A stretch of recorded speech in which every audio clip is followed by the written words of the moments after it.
খোকসা শিমুলিয়া মাঠে জোরপূর্বক জমিতে পানি সেচ দেওয়ায় প্রায় ৩০ বিঘা মতো জমির ফসল নষ্ট হয়েছে বলে অভিযোগ পাওয়া গেছে।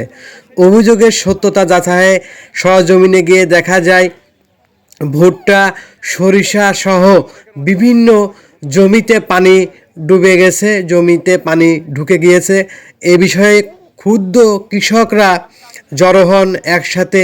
ডিপ বন্ধের দাবিতে তারা ইউনো এবং খোকসা থানা প্রশাসনকে একটা অভিযোগ দিয়েছে বলে আমাদেরকে জানিয়েছে। বিস্তারিত কৃষকের মুখ থেকে আমরা চলুন শুনে আসি আসলে ঘটনাটা কী হয়েছিল এবং কারা জোরপূর্বকভাবে এই ডিপটা চালিয়ে তাদের এই ফসল ক্ষতি করেছে।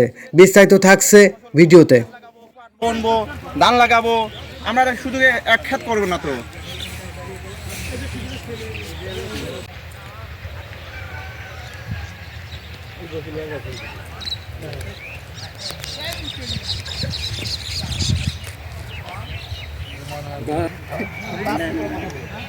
ছয় বিঘে জমিতে আমি করেছি।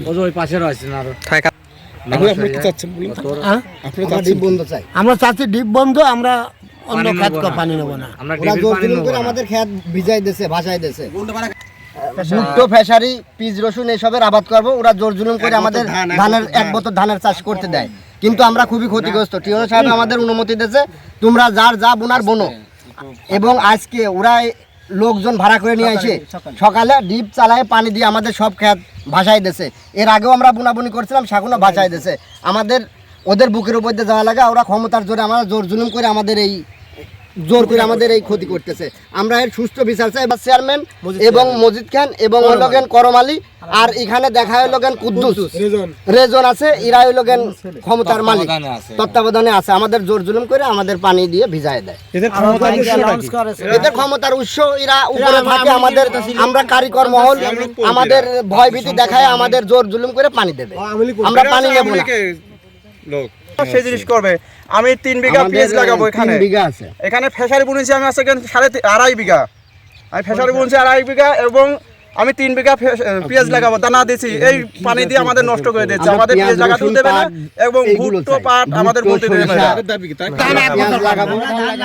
এবং তাদের ডিপির কোনো পানি আমরা থাকবো না, পানি আমরা নেবই না। তারা জোর করে আমাদের পানি দিচ্ছে। আপনাদের কাছে আমাদের এই দাবি, এই ডিপটা যেন বন্ধ হয়। এই ডিপের কোনো পানি আমরা নেব না। আমাদের ফসল আদি ধানের লস আমাদের।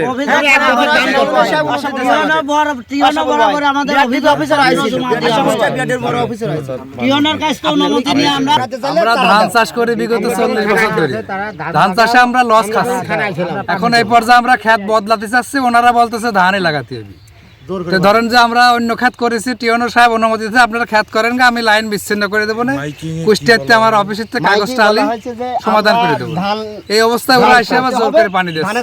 আজকে কি মাইকিং করা হয়েছিল যে ওরা পানি দেবে এরকম? না, ওরা মাইকিং করেছে। ধানের চারা দিতে হবে, যারা ধান লাগাবেন তারা আর অন্য ফসল ডুবো দেবো পানি দিয়ে। আজ দেশে পানি দিয়ে ডুবা দেশে। আপনাদের আজকে যে পানি দেওয়ার কারণে আজকে আমাদের 10 বিঘা জমি নষ্ট না না অন্তত কমপক্ষে 50 বিঘা জমির ফসল নষ্ট হয়েছে। এবং এখন নাই, এখন ব্যবহার করে আমরা পানি কিভাবে সংগ্রহ করব সেটা আমরা বলবো। আমরা ভুট্টা লাগাইছে। ভুট্টা। আর ওদিকে আপনাদের হলো কি আছে? ওইদিকে সরিষা, গম বলেছে, পেঁয়াজ, রসুন লাগাইছে। তাতে এইভাবে পানিতে ভিজাইছে কতটুকু বললেন? কত